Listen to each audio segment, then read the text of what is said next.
मी बाळासाहेब चंदनशिवे, सक्षम भूमिका संपादक.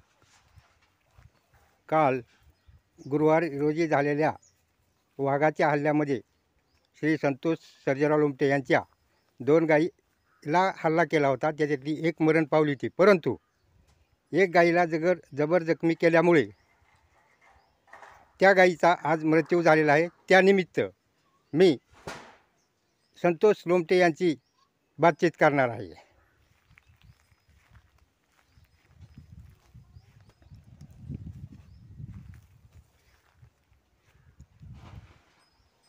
कधी झालं पुन्हा असं? काल घटना घडली. शेतामध्ये गहू कापणी चालू होती. गहूचा कापणी चालू असताना मुलगा माझा स्वतः धार काढायला म्हणजे स्वतःमध्ये उशीर झाल्यामुळं गाई शेतामध्ये बांधल्या होत्या आणि बांधल्यानंतर संध्याकाळी गाईवर हल्ला झाला. एक गाई मरण पावली पूर्ण कालच आणि दुसरी गाय जखमी होती.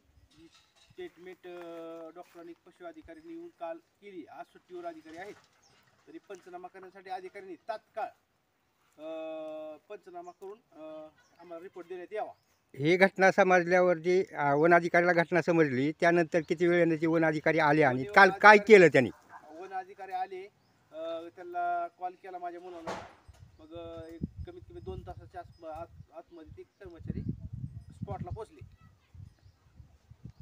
काय केलं, काय कारवाई नेमकी काय त्यांनी तिथे आपल्या इथे येऊन काय केलं की पंचनामा केला काय? फक्त केला. वैद्यकीय अधिकाऱ्यांनी ह्यांचे दोन्ही गायीचे एक फक्त जखमी म्हणून दाखवली आणि त्याचा अहवाल काय अधिकाऱ्यांनी अजून दिलेला नाही. आज सुट्टी आहे, सुट्टीमुळे त्या अधिकाऱ्यांचं म्हणणं आहे की आम्ही कामावर नाही. बरं, आता जी मरण पावलेल्या गायीची काय तुम्ही हे केलंय का, सुचविलंय का काय त्या अधिकाऱ्याला? अधिकाऱ्याला आताच फोन केला. काय बोलले ते अधिकारी? माझ्या भावानं पुतण्यानं फोन केला, त्यांना 5 वाजेत मी येतो असं म्हणून कोणी असतील त्यांनी सांगितलं. आता कधी येतात काय माहिती.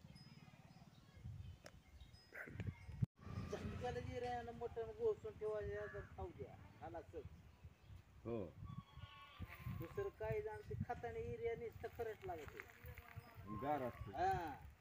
जास्त खात